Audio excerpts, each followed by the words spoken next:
Topic है वो है energy.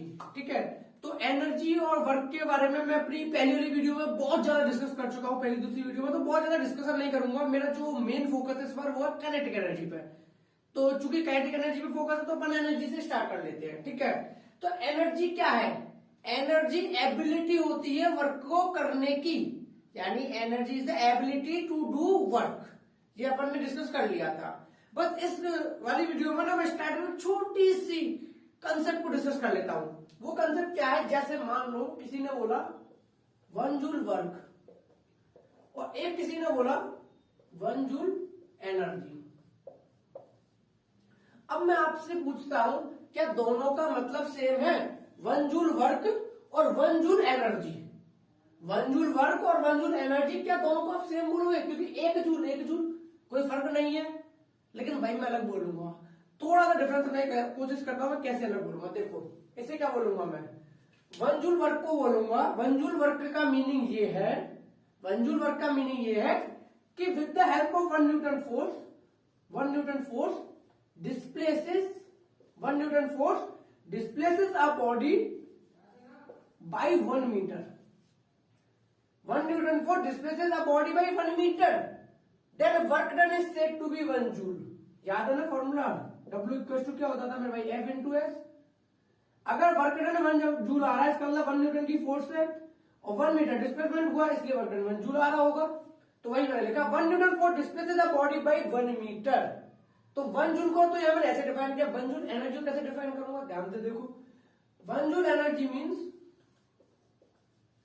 1 joule energy means ability to do 1 joule of work. 1 joule energy means ability to do 1 joule of work. तो समझ आया ना? ये भी 1 जूल है, ये भी 1 जूल है, लेकिन दोनों को मैंने अलग अलग तरीके से डिफाइन किया। 1 जूल वर्क को, 1 जूल एनर्जी को। यहां मैंने बोला 1 जूल एनर्जी एबिलिटी कि आप 1 जूल वर्क करोगे, 1 जूल वर्क करोगे। और 1 जूल वर्क का मतलब है कि आप 1 न्यूटन की फोर्स की हेल्प से 1 मीटर तक बॉडी को डिस्प्लेस करोगे। तो आई थिंक बहुत अच्छे से कौन से समझ आ गया होगा। अगर 1 जूल वर्क बोला और 1 जूल एनर्जी को डिफाइन करो, तो 1 जूल एनर्जी को डिफाइन करो तो ऐसे करो, 1 जूल वर्क को डिफाइन करो तो ऐसे करो। क्लियर है मेरे भाई? तो आज का जो बनकर टॉपिक है वो है हमारा मैकेनिकल एनर्जी।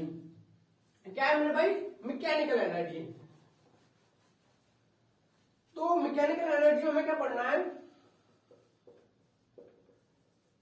Mechanical energy. तो जो ये अपन की मैकेनिकल एनर्जी है ना, मैकेनिकल एनर्जी क्या होती है? मैकेनिकल एनर्जी किसी भी बॉडी की एबिलिटी होती है मैकेनिकल वर्क को करने की। क्या बोला? मैकेनिकल एनर्जी किसी भी बॉडी की एबिलिटी होती है कि वो मैकेनिकल वर्क कर सकती है। मैकेनिकल वर्क बोले तो किसी चीज को उठा के यहां से वहां रखना, किसी चीज को धक्का देके आगे बढ़ाना, किसी चीज को अपनी तरफ खींचना, किसी चीज को ऊपर को फेंकना, किसी चीज को ऊपर से नीचे फेंकना, ये सारी चीजें किसके अंदर आती है? मैकेनिकल एनर्जी के अंदर। ठीक है, तो मैकेनिकल एनर्जी के अंदर क्या होता है? मैकेनिकल वर्क होता है। क्लियर है मेरे भाई? मैकेनिकल एनर्जी 2 तरीके की होती है। मैकेनिकल एनर्जी की 2 फॉर्म होती हैं। एक होती है काइनेटिक एनर्जी, एक होती है काइनेटिक एनर्जी, और दूसरी होती है मेरे भाई पोटेंशियल एनर्जी। क्या बोला? एक होती है काइनेटिक एनर्जी, एक होती है पोटेंशियल एनर्जी। और इन दोनों को ऐड करके kinetic energy plus potential energy equals to आता है मैकेनिकल एनर्जी। आई थिंक आपको बहुत अच्छे से क्लियर हो गया होगा। मैकेनिकल एनर्जी क्या है? कॉम्बिनेशन है, या कह लो एडिशन है, या कह लो इन दोनों का सम है। किस किसका? काइनेटिक एनर्जी का और पोटेंशियल एनर्जी का। तो आज जो अपन पढ़ने वाले हैं वो पढ़ने वाले हैं काइनेटिक एनर्जी को। किसे पढ़ने वाले हैं? मैकेनिकल एनर्जी की कौन सी फॉर्म पढ़ने वाले हैं? Kinetic energy. क्लियर है मेरे भाई? तो समझते हैं काइनेटिक एनर्जी क्या है। देखो काइनेटिक एनर्जी क्या है, पहले मैं इसे एक लाइन में समझाता हूं, फिर और कॉन्सेप्चुअली इसको डिस्कस करेंगे।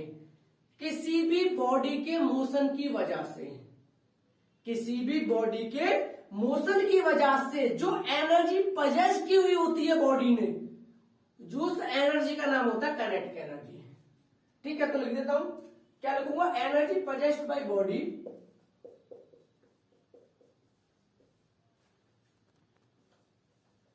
Energy possessed by body due to its motion is known as kinetic energy.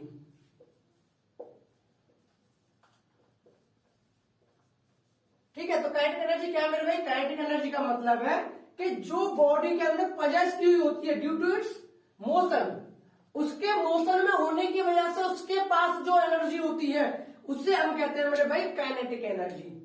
Clear है मेरे भाई? तो काइनेटिक एनर्जी समझ आ गई।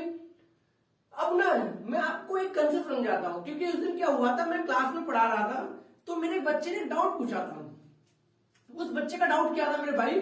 उस बच्चे का डाउट ये था कि सर आपने बोला कि जो एनर्जी किसी भी बॉडी के अंदर होती है मोशन की वजह से, उससे हम कहते हैं काइनेटिक एनर्जी। ठीक है, पर सर जब किसी बॉडी का मोशन हो रहा हो तो एनर्जी तो खर्च होती है, एनर्जी तो यूज होती है, एनर्जी बढ़ती कहां है?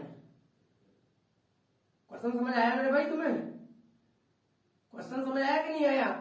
क्वेश्चन ये है कि एक बात बताओ, अगर कोई बॉडी चल रही है यानी वो एनर्जी खर्च कर रही है, उसके पास एनर्जी है तो एनर्जी खर्च कर रही होगी ना मोशन करने में।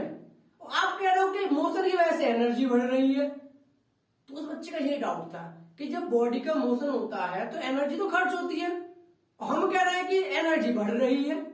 सर ऐसा कहते हैं स्पीड बढ़ाओगे तो एनर्जी और ज्यादा खर्च होगी, और स्पीड बढ़ाओगे तो एनर्जी और ज्यादा खर्च होगी।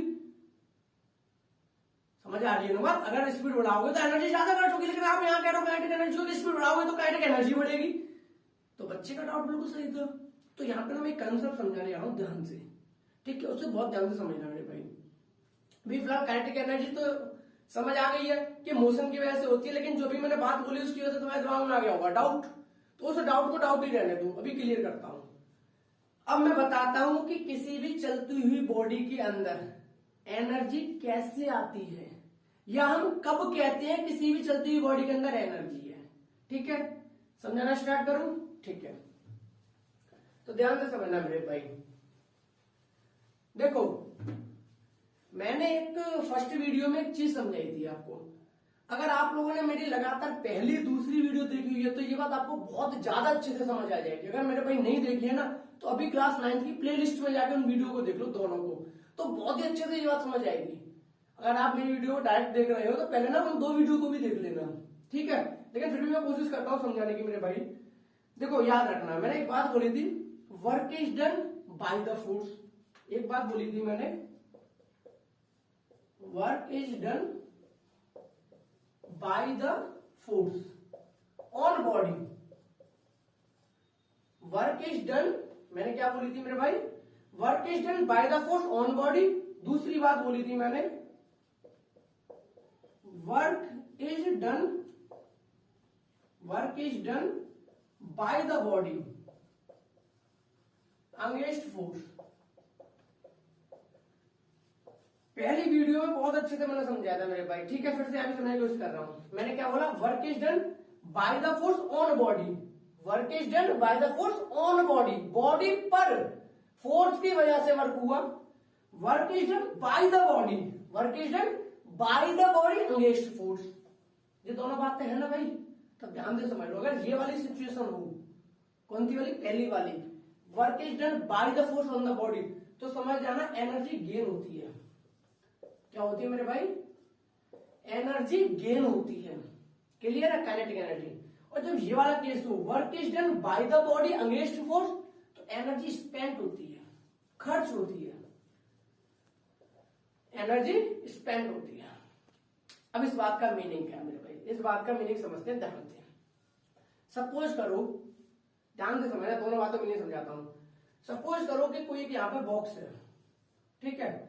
और इस बॉक्स को ये बंदा धक्का मार रहा है, इस बॉक्स को धक्का मार रहा है, तो फोर्स कौन लगा रहा है मेरे भाई? ये बंदा लगा रहा है। फोर्स ये बंदा लगा रहा है इस वाले ऑब्जेक्ट पे। तो जब फोर्स लगा रहे हैं हम किसी ऑब्जेक्ट पे, तो वो ऑब्जेक्ट मूव करेगा। क्या करेगा मेरे भाई? मूव करेगा। तो हमने फोर्स लगाया, ऑब्जेक्ट मूव किया, तो हमने ऑब्जेक्ट पे वर्क किया, हमने ऑब्जेक्ट पे वर्क किया। तो पहला वाला कैसा आ गया? Work is done by the force on body. तो जब भी कोई बॉडी पे फोर्स लगा के उसे मूव किया जाए, यानी कि उस बॉडी पे वर्क किया जाए, तो हम कहते हैं एनर्जी गेन हुई है। क्लियर है मेरे भाई? अब दूसरा वाला केस समझते हैं। अब मेरे को ध्यान से समझना, एक फोर्स तो लग रही है इस पे, ये वाली एफ, जो कि ये बंदा इस वाले बॉक्स पे लगा रहा है फोर्स। एक फोर्स ये भी तो लग रही होगी फ्रिक्शनल फोर्स। कौन सी लग रही होगी? Frictional force. अब जो फ्रिक्शनल फोर्स लग रही होगी, लेकिन फ्रिक्शनल फोर्स इस बॉडी को रोक तो नहीं पा रही, ये बॉडी तो आगे मूव करेगी। हमने आगे बॉडी को धक्का दिया, फ्रिक्शनल फोर्स रोकने की कोशिश करेगी, फ्री बॉडी आगे बढ़ रही है। तो ये फ्रिक्शनल फोर्स जो लग रही है, अब बॉडी वर्क कर रही है अगेंस्ट फ्रिक्शनल फोर्स। बॉडी जो है फ्रिक्शनल फोर्स के अगेंस्ट वर्क कर रही है, क्योंकि फ्रिक्शनल फोर्स है इस डायरेक्शन में, फ्रिक्शनल फोर्स है मेरे भाई इस डायरेक्शन में, बॉडी मूव कर रही है इस डायरेक्शन में। तो अब कौन सा वाला केस आ गया? Work is done by the body against force.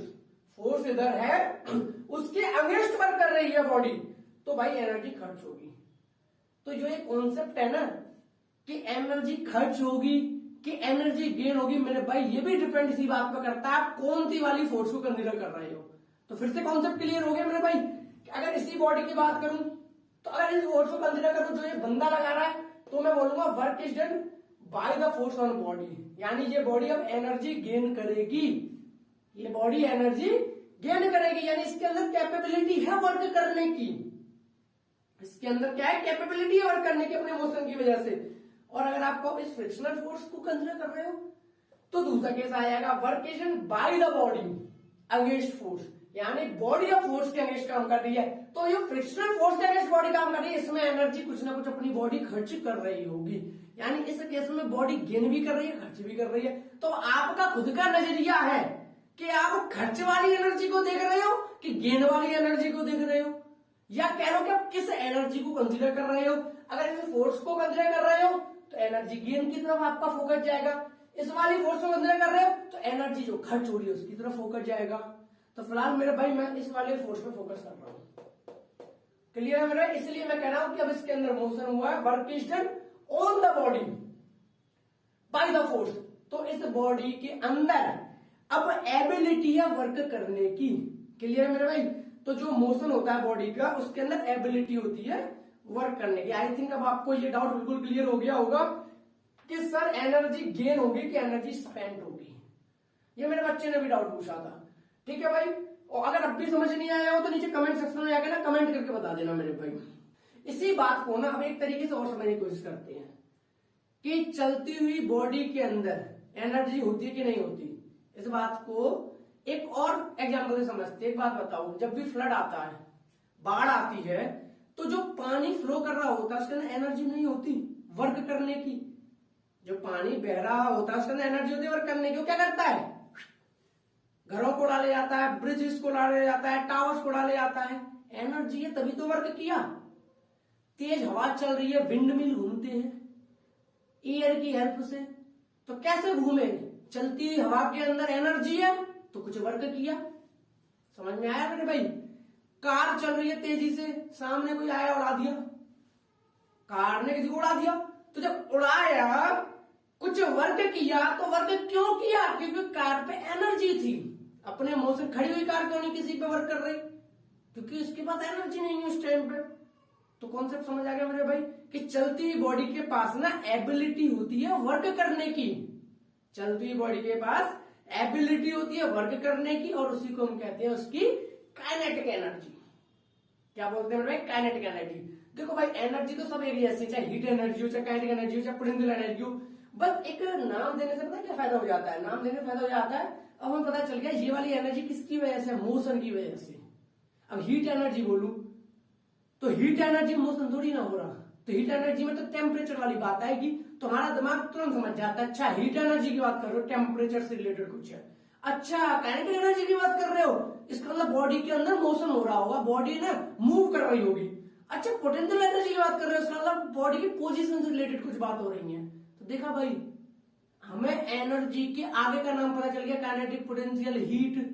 तो हमें आइडिया हो गया कि वो एनर्जी किस टाइप की है या कहां से वो आ रही है। क्लियर है मेरे भाई?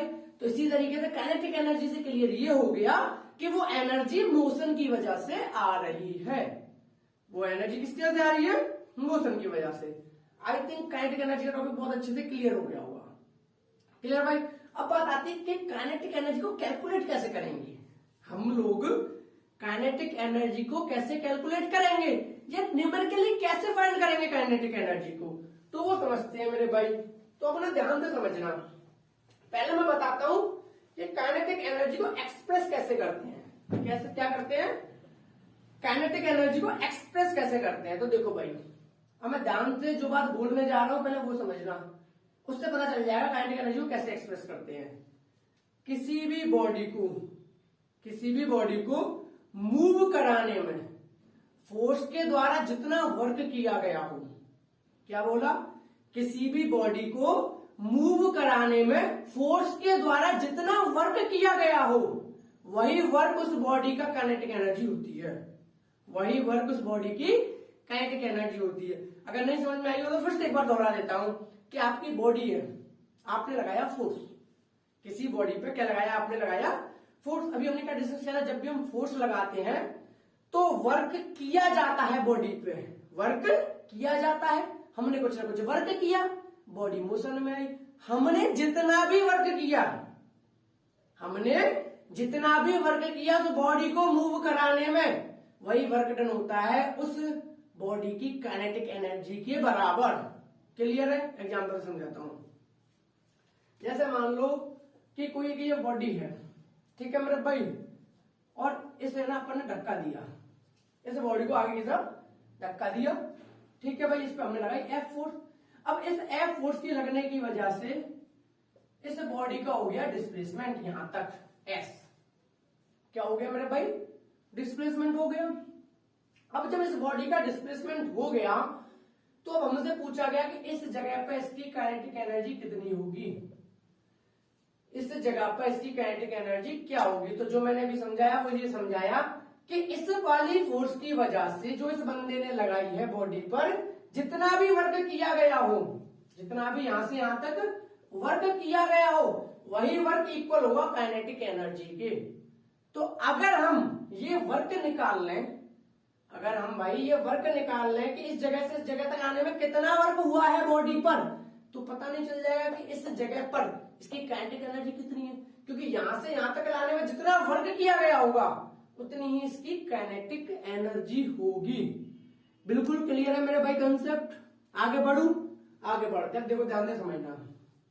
वर्क डन क्या होता था, फोर्स इंटू डिस्प्लेसमेंट, यानी एफ इंटू एस। ये फॉर्मूला था हमारा, work done equals to force into displacement. हमें यही फाइंड करना है। अगर मुझे ये पता चल गया फोर्स इंटू डिस्प्लेसमेंट कितना है, वर्क डन पता चल गया, तो मैं बता दूंगा उतनी काइनेटिक एनर्जी होती है। जब तो मैं आपको कह ही चुका हूं बार बार कि भाई जितना वर्क डन हुआ बॉडी का उतना ही उसकी काइनेटिक एनर्जी है। तो निकालते हैं।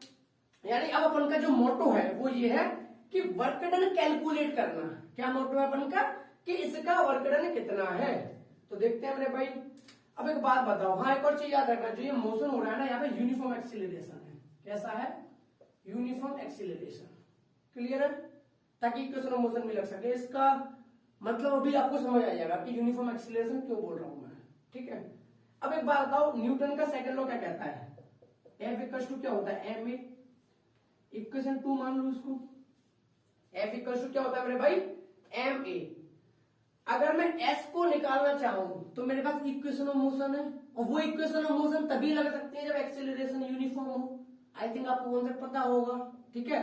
जब भी हम इक्वेशन ऑफ मोशन को यूज करना चाहते हैं तो उसके अंदर जो ए होता है वो यूनिफॉर्म होना चाहिए, तभी हम इक्वेशन का यूज कर सकते हैं। इसलिए मैंने माना यहाँ पर एक्सेलरेशन कैसा हो रहा है मेरे भाई, यूनिफॉर्म। तो देखते हैं जो इक्वेशन ऑफ मोशन थी वो क्या थी, V square minus U square equal to 2as।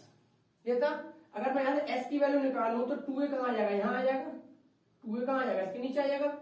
तो क्या मैं इसे ऐसे नहीं ले सकता कि V square minus U square by 2a is equal to S. ये बात लिख सकता हूं मेरे भाई की, नहीं लिख सकता, ध्यान से समझना। S equal to V square minus U square by 2a, इसे मैंने मान लिया इक्वेशन 3। अब मैं इक्वेशन 2 और इक्वेशन 3 दोनों के इक्वेशन 1 में पुट कर सकता हूं। एफ की वैल्यू पता है एम ए, एस की वैल्यू पता है V square minus U square by 2a। अगर इन दोनों की वैल्यू उठा के यहां लगा दो तो मुझे वर्क डन पता चल जाएगा, ठीक है। लगा देते हैं। एफ की वैल्यू है एम ए, ठीक है, यहां लिख भी लेता हूं डब्ल्यू इक्वल टू, ठीक है, W equal to M A into S की वैल्यू क्या है, V square minus U square by 2a, ये वैल्यू है। ए से ए गया तो डब्ल्यू इक्वल टू कितना बचा, हाफ बाहर निकाल लेता हूं, M V square minus U square बचा। कितना बचा, इसे मैं थोड़ा साफ लिख देता हूं कि जो वर्क डन हुआ वो कितना बचा, half M V square minus U square बचा। ठीक है, तो यानी कि जो वर्क डन हुआ हमारा इस बॉडी को एफ फोर्स लगाने की वजह से इस जगह तक, वो कितना हुआ, half M V square minus U square. Clear है मेरे भाई। और मैंने क्या बोला था, इस बॉडी को डिस्प्लेस कराने में जितना भी वर्क डन होगा वही क्या होगा, काइनेटिक एनर्जी होगा। तो क्या मैं यहाँ पे ये लिख सकता हूं, इसे मैं इधर लिख देता हूं, क्या मैं इसे इस वाले पॉइंट को इधर लिख देता हूं, क्या मैं यहाँ लिख सकता हूँ, kinetic energy equals to work done, kinetic energy equals to work done. तो इट मीन्स कि जो काइनेटिक एनर्जी है वो मेरी होगी half M V square minus U square. कितनी होगी, half M V square minus U square. Clear हुआ मेरे भाई, कोई दिक्कत। तो ये अपन का मिल गया काइनेटिक एनर्जी का फॉर्मूला। ठीक है, अब मैं सोच रहा हूं आप क्या सोचोगे, आप सोचोगे वो तो हाफ एम वी स्क्वायर होता है। तो देखो भाई, अगर मान लो कि जब हमने इस बॉडी को स्टार्ट किया तो ये बॉडी रेस्ट में थी, ये बॉडी कैसे थी, रेस्ट में थी। इस बंदे ने इसमें धक्का दिया है फोर्स की हेल्प से, तो ये बॉडी मोशन में आई, यूनिफॉर्म एक्सेलरेशन। तो यहाँ पे यू कितना है मेरे भाई, 0, तो लगा दो 0। तो काइनेटिक एनर्जी इक्वल टू क्या हो जाएगा, half M V square minus 0 का स्क्वायर, यू की जगह 0 लगा दिया। तो कितना आ गया, kinetic energy equal to half M V square. यानी जो काइनेटिक एनर्जी है उसकी वैल्यू आ गई मेरे भाई हाफ एम वी स्क्वायर। इस बात का मीनिंग ये है कि काइनेटिक एनर्जी किस पर डिपेंड करती है, बॉडी के मास पर डिपेंड करती है और बॉडी की वेलोसिटी पर डिपेंड करती है। जितनी ज्यादा बॉडी की वेलोसिटी होगी उतनी ज्यादा बॉडी की काइनेटिक एनर्जी होगी, जितना ज्यादा बॉडी का मास होगा उतना ज्यादा बॉडी का काइनेटिक एनर्जी होगा। आई थिंक आपको बहुत अच्छे से क्लियर हो गया होगा कि kinetic energy half M V square कैसे आता है। ठीक है मेरे भाई, तो ये इसका एक छोटा सा डेरिवेशन था। अगर आपको कुछ समझ में ना आया हो तो मुझे कमेंट सेक्शन में कमेंट छोड़कर जरूर जाएं। क्लियर है मेरे भाई, तो अपन अब नेक्स्ट वीडियो में मिलेंगे पोटेंशियल एनर्जी के साथ। ठीक है भाई, थैंक यू सो मच।